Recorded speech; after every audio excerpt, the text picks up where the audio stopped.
السلام علیکم ورحمۃ اللہ وبرکاتہ۔ محترم بزرگوں، دوستوں اور عزیز بچوں، ہم نے کتاب التوحید کے 3 ابواب 3 چیپٹر پڑھے ہیں، اور تینوں کا تعلق توحید، اس کی حقیقت، اس کی فضیلت سے متعلق تھا۔ پہلے باب میں مؤلف رحمۃ اللہ علیہ نے توحید کی حقیقت بیان کی، پھر دوسرا باب قائم کیا، باب فضل التوحید وما یکفر من الذنوب، کہ توحید کی فضیلت کا بیان اور اس بات کا بیان کہ توحید گناہوں کا کفارہ ہے۔ تو یہ باب توحید کی عمومی فضیلت پر مشتمل تھا۔ پھر اس کے بعد جو تیسرا باب تھا وہ تھا باب من حقق التوحید دخل الجنۃ بغیر حساب، جس نے توحید کے تقاضوں کو مکمل کیا وہ جنت میں بغیر حساب کے داخل ہو جائے گا۔ اور یہ باب توحید کی خصوصی فضیلت پر مشتمل تھا، اور اس میں ان 70,000 لوگوں کا تذکرہ تھا جو جنت میں بغیر حساب اور عذاب کے داخل ہو جائیں گے۔ توحید سے متعلق ان ابواب کے بعد اور توحید کی فضیلت بیان کرنے کے بعد مؤلف رحمۃ اللہ علیہ باب قائم کرتے ہیں، باب الخوف من الشرک، یا باب الخوف من الشرک، کہ باب ہے اس بات کا کہ شرک سے ڈرا جائے۔ خوف ڈر، اور اردو میں بھی ہم خوف استعمال کرتے ہیں، تو شرک سے خوف کھانے اور ڈرنے کا باب۔ مؤلف رحمۃ اللہ علیہ نے توحید، اس کی حقیقت، اس کی فضیلت بیان کی، اب شرک سے ڈرنے کا باب قائم کیا۔ اس سے ہمیں مؤلف رحمۃ اللہ علیہ یہ پیغام دینا چاہ رہے ہیں، یا یہ کہنا چاہ رہے ہیں کہ اگر ہم توحید پر قائم ہیں، حتیٰ کہ توحید کے اعلیٰ مقام پر بھی فائز ہیں، اعلیٰ مرتبت پر بھی فائز ہیں، پھر بھی ہمیں شرک سے ڈرتے رہنا چاہیے، کیونکہ شرک توحید کی ضد ہے، توحید کی منافی چیز ہے۔ توحید اور شرک دونوں اکٹھے نہیں ہو سکتے۔ جس دل میں شرک ہے اس دل میں توحید نہیں آ سکتی۔ جیسے کسی انسان کی زندگی میں شرک داخل ہوگا، توحید نکل جائے گی۔ دونوں ایک دوسرے کی ضد ہے، جس طرح سے اسلام اور کفر دونوں ضد ہے۔ ایک انسان بیک وقت مسلمان اور بیک وقت کافر نہیں ہو سکتا، اسی طرح سے ایک موحد بیک وقت مشرک نہیں ہو سکتا، یا پھر ایک مشرک بیک وقت مشرک اور موحد دونوں نہیں ہو سکتا، یا تو مشرک ہوگا یا موحد ہوگا۔ اس لیے مؤلف رحمۃ اللہ علیہ گویا ہمیں یہ کہہ رہے ہیں کہ آپ توحید پر قائم ہیں، تو اس کے باوجود بھی آپ شرک سے ڈرتے رہیے، شرک سے اپنے آپ کو محفوظ اور معمون مت سمجھیے، کیونکہ شرک بہت ہی خطرناک اور عظیم گناہ ہے۔ شرک انسان کو ہمیشہ جہنمی بنا دیتا ہے، اور یہ شرک توحید کو اور توحید کی کشت اور کھیتی کو خاکستر کر دیتا ہے۔ تو یہ باب ہے شرک سے ڈرنے کا۔ شرک جس سے ہمیں ڈرنے کی تلقین کی گئی ہے یا ڈرنے کو کہا گیا ہے، وہ شرک کیا ہے؟ جب تک ہم شرک کو نہیں جانیں گے، شرک کے انواع و اقسام کو نہیں سمجھیں گے، اس وقت تک ہم شرک سے نہیں بچ پائیں گے، کیونکہ جس سے ہمیں بچنا ہے اس کا علم حاصل کرنا ضروری ہے تاکہ اس سے ہم بچ سکیں۔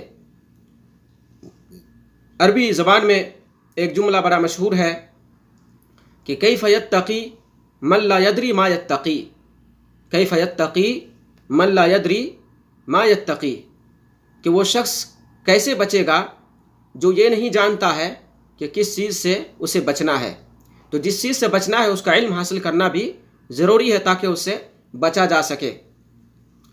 حضرت حذیفہ رضی اللہ تعالیٰ عنہ کہتے ہیں کہ کان الناس یسألون النبی صلی اللہ علیہ وسلم عن الخیر وکنت اسألہ عن الشر مخافۃ ان یدرکنی، کہ لوگ آپ صلی اللہ علیہ وسلم سے خیر اور بھلائی کے بارے میں دریافت کیا کرتے تھے، اور میں رسول اللہ صلی اللہ علیہ وسلم سے شر اور برائی کے بارے میں پوچھا کرتا تھا، مخافۃ ان یدرکنی، کہ کہیں یہ شر اور یہ برائی مجھے نہ آ پہنچے، برائی میں میں گرفتار نہ ہو جاؤں، اس وجہ سے شر کے بارے میں آپ صلی اللہ علیہ وسلم سے دریافت کیا کرتا تھا۔ تو شر کا علم بھی حاصل کرنا ضروری ہے تاکہ ہم اس شر سے بچ سکیں۔ شر کا علم ہم اس لیے حاصل کریں تاکہ اس شر سے ہم بچ سکیں، اپنے آپ کو محفوظ کر سکیں۔ تو شرک کسے کہتے ہیں؟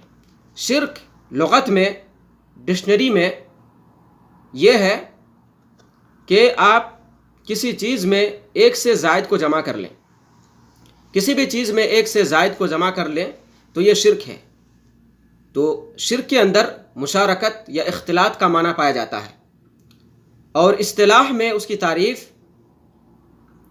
صرف شیء من خصائص الالوہیت والربوبیہ لغیر اللہ، صرف شیء من خصائص الالہیت والربوبیت لغیر اللہ، کہ اللہ کی الوہیت اور ربوبیت کے خصائص میں سے کسی بھی ایک خصوصیت کو غیر اللہ کے لیے پھیر دینا، غیر اللہ کے لیے اللہ کی کسی خاص صفت کو یا اللہ کے کسی خاص حق کو غیر اللہ کے لیے انجام دینا، یہ شرک ہے، اور یہ شرک اکبر ہے۔ مثال کے طور پر خصائص الہیت یا الوہیت کے خصائص کیا ہیں؟ الوہیت کے خصائص یہ ہیں کہ ہم صرف اللہ کی عبادت کریں، عبادت کی جتنی قسمیں ہیں، جتنی انواع ہیں، وہ سب اللہ کے لیے خاص رکھیں۔ جیسے ہم نماز پڑھنے جائیں تو نماز صرف اللہ کے لیے پڑھیں۔ اگر آپ العیاذ باللہ نماز کسی مخلوق کے لیے پڑھ رہے ہیں، سجدہ کسی مخلوق کے لیے کر رہے ہیں، رکوع کسی مخلوق کے لیے کر رہے ہیں، دعا جو کہ بڑی اہم عبادت ہے کسی مخلوق سے مانگ رہے ہیں، تو یہ شرک اکبر ہے، کیونکہ عبادت، دعا، رکوع اور سجدہ یہ الہیت، اللہ کی الوہیت کے خصائص میں سے ہیں۔ تو اللہ کے جو حقوق ہیں، اللہ کے جو خصائص ہیں، ان میں سے کسی بھی ایک حق کو یا خصوصیت کو غیر اللہ کے لیے انجام دینا، یہ شرک اکبر ہے۔ اسی طرح سے شرک ربوبیت کے باب میں بھی پایا جاتا ہے، یعنی اللہ رب العالمین کو ہم رب مانتے ہیں، اور رب ماننے کا مطلب اللہ کو ہم خالق سمجھتے ہیں، کریٹر اور پیدا کرنے والا سمجھتے ہیں، موت و حیات کا مالک سمجھتے ہیں، روزی رساں سمجھتے ہیں، مشکل کشا سمجھتے ہیں۔ اگر رب کریم کے ان اوصاف میں سے کسی صفت کو ہم نے غیر کے لیے خاص کر دیا، یا غیر کو بھی ہم نے داخل کر دیا، کسی مخلوق کو ہم نے یہ سمجھ لیا کہ یہ مشکل کشا ہے، یا یہ بھی روزی رساں ہے، یا اس دنیا کو چلانے میں اس کا بھی ہاتھ ہے، تو یہ بھی شرک ہے، اور اسے شرک فی الربوبیہ کہتے ہیں۔ تو اللہ رب العالمین کے جو حقوق ہیں، اللہ رب العالمین کے جو خصائص ہیں، خواہ الوہیت کے باب میں ہو یا ربوبیت کے باب میں، ان میں سے کسی بھی خصوصیت اور کسی بھی حق کو غیر اللہ کے لیے انجام دینا، یہ شرک اکبر ہے۔ شرک اکبر کے اثرات کیا ہیں؟ اگر کوئی شخص شرک کا مرتکب ہے تو اس شرک کے اثرات کیا ہیں یا اس کے انجام کیا ہیں؟ سب سے پہلی بات یہ کہ مشرک، شرک کرنے والا شخص دائمی جہنمی ہے، وہ ہمیشہ جہنم میں جلتا رہے گا۔ دوسری چیز، شرک اکبر ماضی کے سابقہ تمام نیک اعمال کو برباد کر دیتا ہے۔ اپنے زندگی میں جتنے بھی نیک اعمال کیے، صدقہ و خیرات کیے، نمازیں پڑھیں، روزے رکھے، اللہ کی طاعتیں کی، وہ سب شرک کی وجہ سے اکارت ہو جاتے ہیں، برباد ہو جاتے ہیں۔ تو شرک انسان کو ہمیشہ جہنمی بنا دیتا ہے، اور شرک انسان کے تمام اعمال کو اکارت کر دیتا ہے۔ تیسری چیز، شرک انسان کو دائرۂ اسلام سے نکال دیتا ہے، اسلام سے شرک خارج کر دیتا ہے مشرک کو۔ تو یہ تین اس کے اہم اثرات ہیں کہ شرک کی وجہ سے انسان ہمیشہ جہنم میں جلے گا، شرک کی وجہ سے انسان کے تمام سابقہ اعمال، نیک اعمال ضائع اور برباد ہو جائیں گے، اور شرک کی وجہ سے انسان دائرۂ اسلام سے نکل جائے گا۔ تو یہ کتنا خطرناک گناہ ہے، اور اس کی شرک کی کتنی سنگینی ہے کہ انسان جنت کی طمع کر ہی نہیں سکتا۔ مشرک ہمیشہ جہنم میں جلتا رہے گا اور اس کے تمام سابقہ اعمال برباد ہو جائیں گے۔ اللہ کے رسول صلی اللہ علیہ وسلم کو اللہ رب العالمین نے مخاطب کرتے ہوئے کہا تھا کہ لئن اشرکت لیحبطن عملک ولتکونن من الخاسرین، کہ محمد صلی اللہ علیہ وسلم اگر آپ بھی شرک کریں گے تو آپ کے سارے اعمال اکارت ہو جائیں گے، برباد ہو جائیں گے، اور ہمیشہ خسارہ اٹھانے والوں میں سے ہو جائیں گے، خائب اور خاسر ہو جائیں گے۔ اور یہ اسلام سے خارج کر دیتا ہے، اسی وجہ سے وہ ہمیشہ جہنم میں جلتا رہے گا۔ شرک کی ایک اور قسم ہے جسے ہم شرک اصغر کہتے ہیں، شرک اصغر یعنی چھوٹا شرک۔ اس کی تعریف یہ ہے کہ ہر وہ وسیلہ، ہر وہ ذریعہ جو شرک اکبر کا سبب بن جائے لیکن شرک اکبر تک نہ پہنچے۔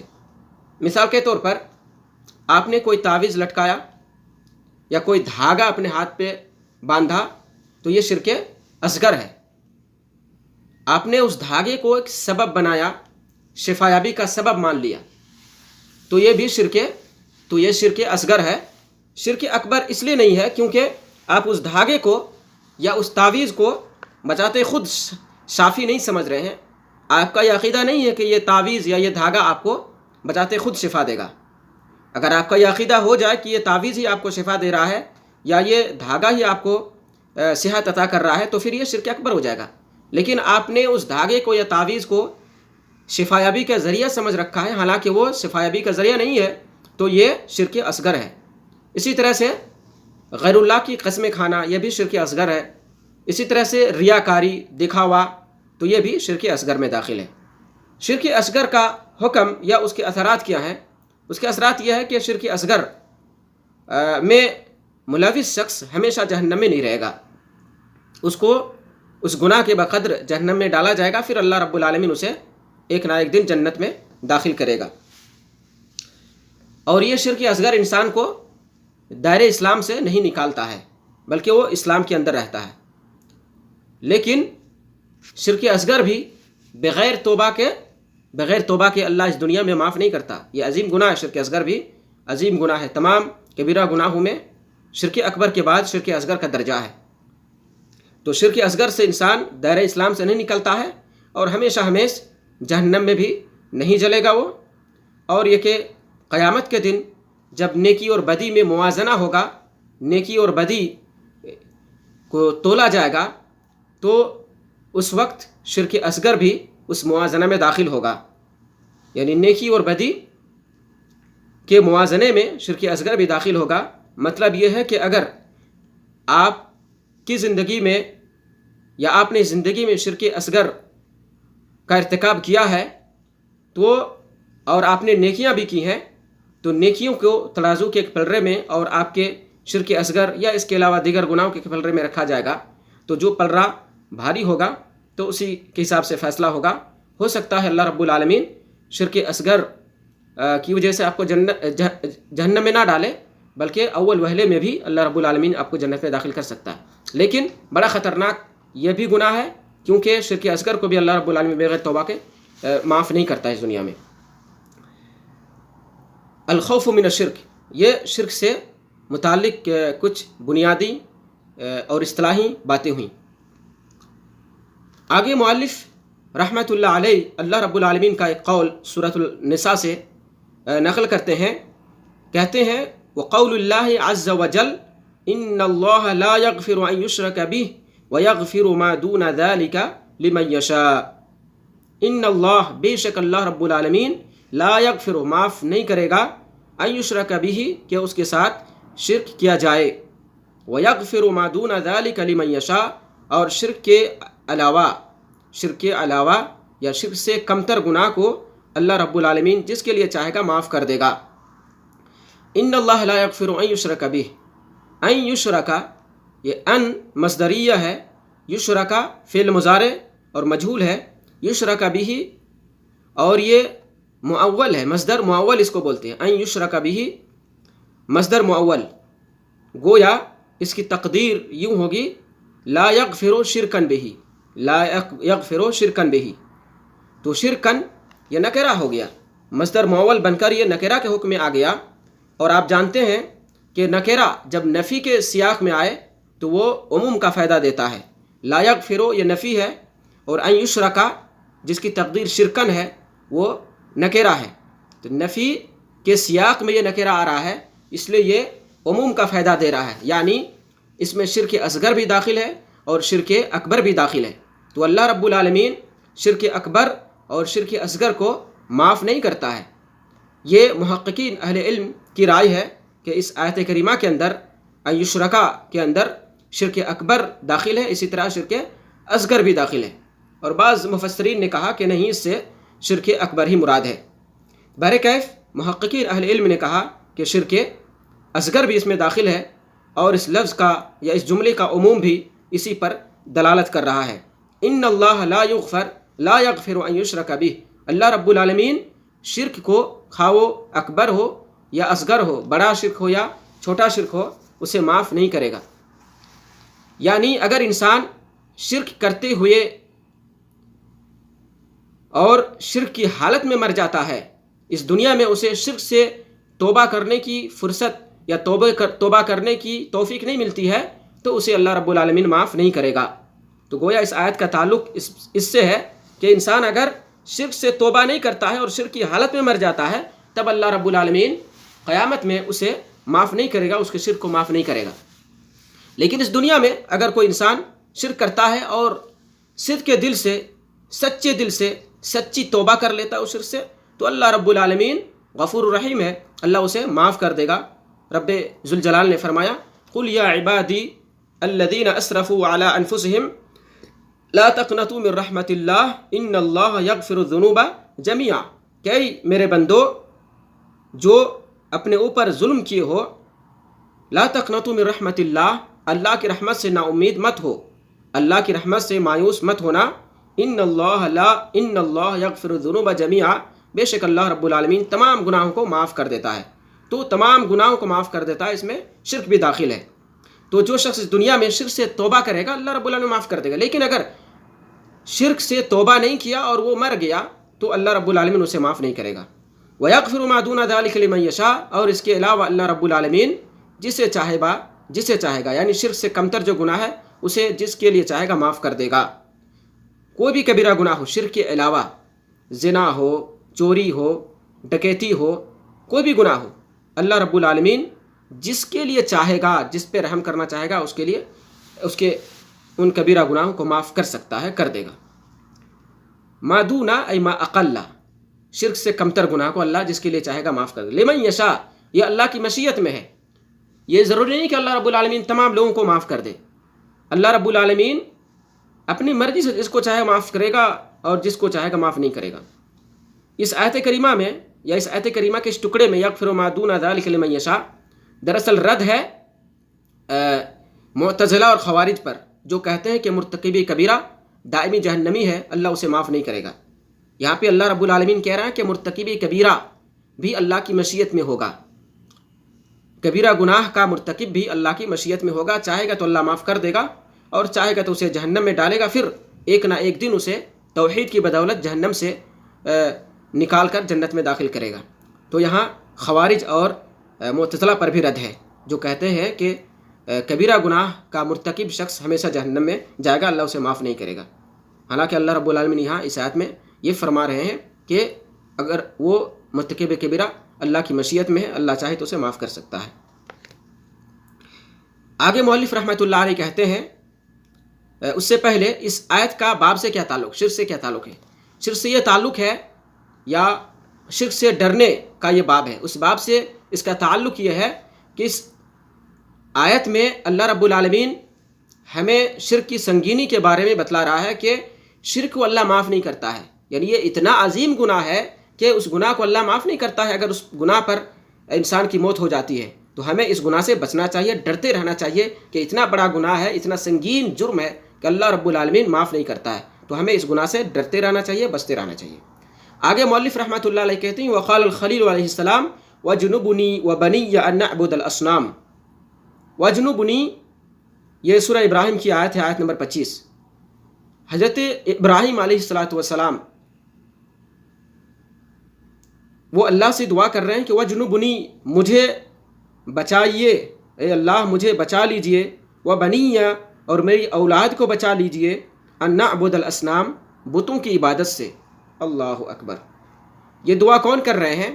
خلیل الرحمن، خلیل اللہ، جو اللہ کے جگری دوست ہیں، حضرت ابراہیم علیہ السلام. اور پچھلے باب میں گزر چکا ہے کہ وہ توحید کے باب میں تمام لوگوں کے، حضرت محمد صلی اللہ علیہ وسلم کے زمانے تک تمام لوگوں کے پیشوا اور امام ہیں.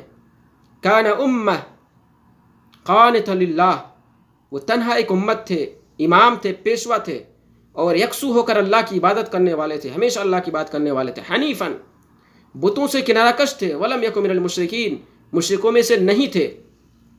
جنہوں نے بتوں کو توڑا اور شرک کو اور اہل شرک کو اپنے پیروں تلے کچل دیا، ان نبی کو ڈر ہے کہ کہیں شرک ان کی زندگی بھی نہ آ جائے، اور شرک کی خطرناکی سے بچنے کی دعا کر رہے ہیں، شرک سے بچنے کی دعا کر رہے ہیں. وَجُنُوبُنِي وَبَنِيَّ أَن نَعْبُدَ الْأَصْنَامَ، کہ اللہ تو مجھے اور میری اولاد کو بت پرستی سے بچا لے. تو ہم اور آپ حضرت ابراہیم کے سامنے کیا ہے؟ ہما شما کی کیا حیثیت ہے؟ حضرت ابراہیم جو رئیس المتوکلین اور تمام توحید پر قائم رہنے والے لوگوں کے سردار اور پیشوا اور امام ہیں، وہ شرک سے ڈر رہے ہیں، تو ہمیں تو بدرجہ اولا ڈرتے رہنا چاہیے. اس آیت میں اصنام جو ہے ایک لفظ، وہ صنم کی جمع ہے، بت اس کے معنی ہے. صنم اس چیز کو کہا جاتا ہے جس کی عبادت کی جائے اور اس کی ایک شکل ہو، صورت ہو.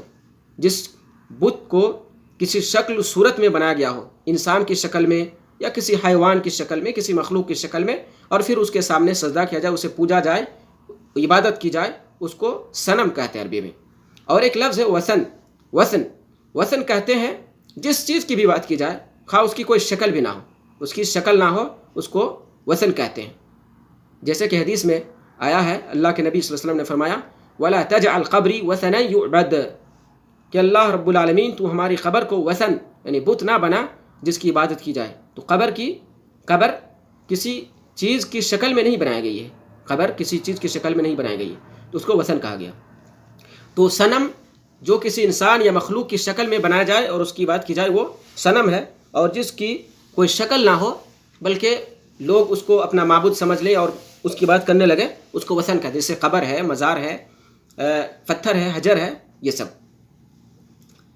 حضرت ابراہیم علیہ السلام رئیس المتوکلین اور رئیس الموحدین ہیں، وہ شرک سے ڈر رہے ہیں، تو ہمیں بھی شرک سے ڈرتے رہنا چاہیے. یہ ہے اس آیت کا باب سے تعلق. ابراہیم تیمی ایک بڑے تابعی، نیک تابعی اور بڑے جلیل القدر تابعی گزرے ہیں. وہ اس آیت کے بعد اس کی تفسیر کرتے ہوئے کہتے ہیں وَمَنْ يَأْمَنْ مِنَ الْبَلَاءِ بَعْدَ ابراہیم، حضرت ابراہیم کے بعد اس بلا سے، شرک سے کون معمون ہو سکتا ہے، کون محفوظ ہو سکتا ہے؟ یعنی ہر شخص کو اس شرک سے ڈرتے رہنا چاہیے اور ہمیشہ اپنے دل کو ٹٹولتے رہنا چاہیے، اپنے نفس کا محاسبہ کرتے رہنا چاہیے کہ کہیں ہماری زندگی میں شرک تو داخل نہیں ہو رہا ہے. آگے مؤلف رحمۃ اللہ ایک حدیث بیان کرتے ہیں جو کہ مسند احمد میں موجود ہے اور اس کی سند مجمع طرق سے حسن ہے. اخوف ما اخاف علیکم الشرک الاصغر فسئل عنہ فقال الریا. رسول اللہ صلی اللہ علیہ وسلم کہتے ہیں کہ میں تم پر سب سے زیادہ جس چیز سے ڈرتا ہوں وہ ہے شرک اصغر. اخوف ما اخاف علیکم، اخوف یہ اس میں تفضیل ہے، ما اخاف متکلم کا صیغہ ہے، مضارع ہے، متکلم کا صیغہ ہے. میں تم پر سب سے زیادہ جس چیز سے ڈرتا ہوں وہ کیا ہے؟ الشرک الاصغر، وہ ہے شرک اصغر. فسئل عنہ، آپ صلی اللہ علیہ وسلم سے پوچھا گیا کہ شرک اصغر کیا ہے؟ تو آپ صلی اللہ علیہ وسلم نے کہا الریا، ریا ہے. تو شرک اصغر کی تعریف ریا نہیں ہے، بلکہ آپ صلی اللہ علیہ وسلم نے ایک مثال سے سمجھایا کہ شرک اصغر جیسے ریا ہے.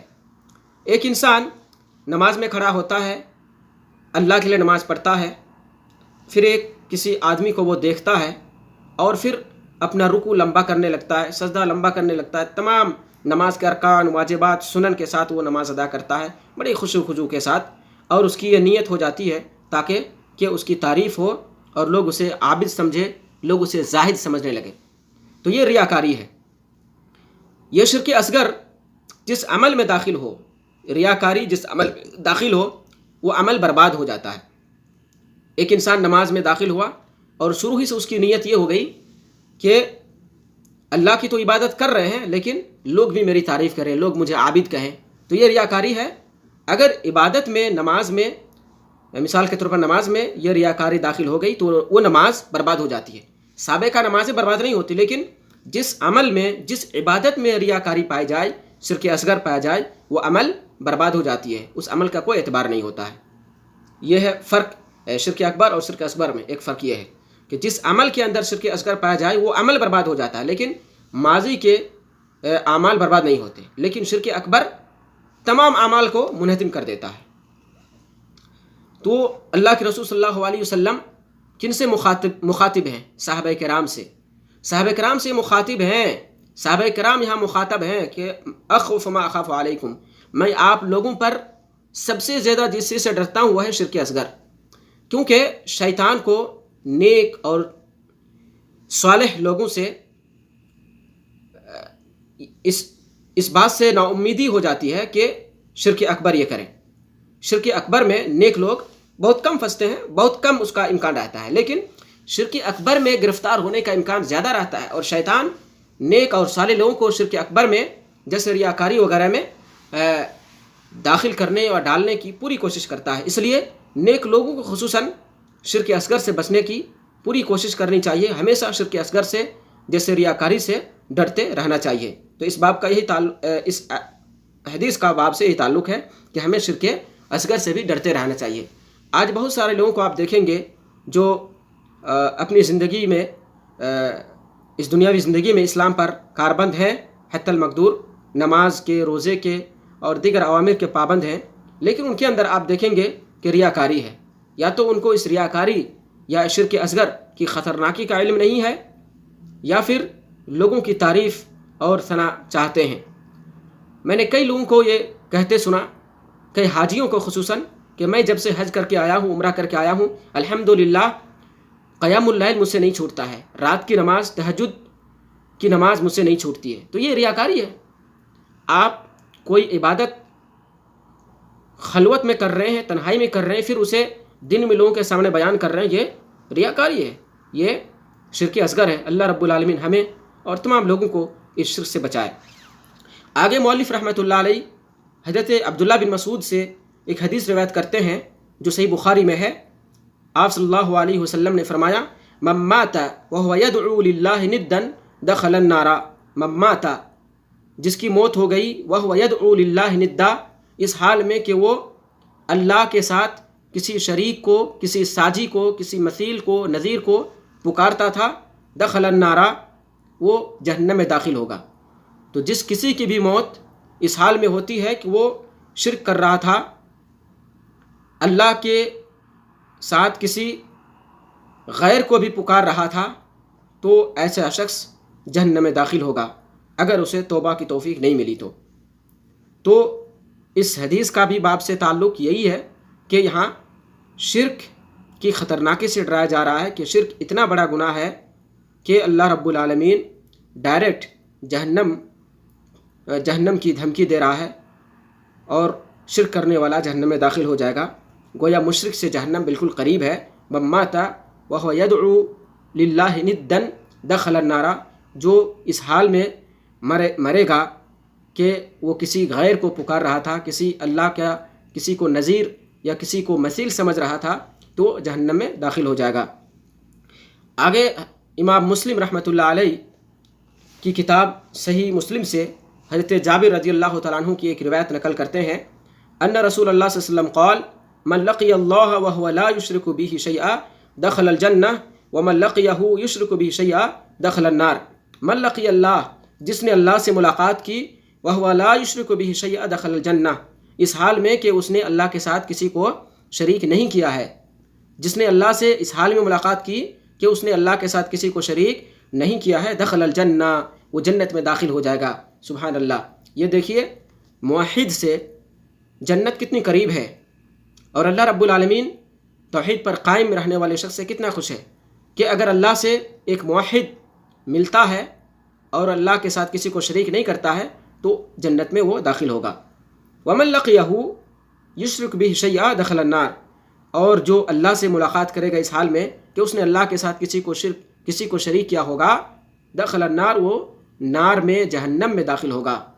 تو شرک کی خطرناکی اور اس کی سنگینی اس سے سمجھ میں آتی ہے کہ جو شخص شرک کی حالت میں مر جاتا ہے، اللہ کے ساتھ کسی کو پکارتے ہوئے مر جاتا ہے اور شرک سے توبہ کی توفیق نہیں ملتی ہے، سچی توبہ وہ نہیں کرتا ہے، تو وہ جہنم میں داخل ہوگا اور ہمیشہ ہمیشہ وہ جہنم میں جلتا رہے گا۔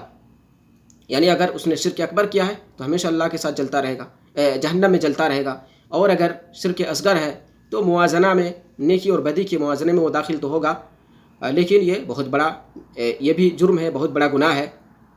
تو اس باب کے تحت مؤلف رحمۃ اللہ علیہ نے 5 نصوص ذکر کیے ہیں، 2 آیت اور 3 حدیثیں، اور 5 نصوص سے مؤلف رحمۃ اللہ علیہ یہ اخذ کر رہے ہیں کہ شرک سے ہمیں بچنا چاہیے، شرک سے ہمیں ڈرتے رہنا چاہیے، کیونکہ شرک بہت عظیم گناہ ہے۔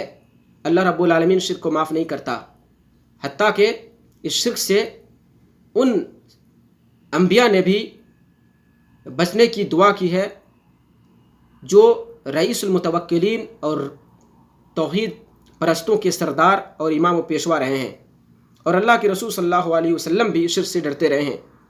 اور ہمیں اس شرک سے بچنے کے لیے 2 چیزوں کی ضرورت ہے۔ پہلی چیز کہ شرک کیا ہے، اس کی تفاصیل ہم جانیں، اس کے انواع و اقسام کو جانیں تاکہ اس شرک سے بچ سکیں۔ اگر ہمیں شرک کا علم نہیں ہوگا تو ہم شرک میں گرفتار ہو جائیں گے اور ہمیں اس کا علم بھی نہیں ہوگا۔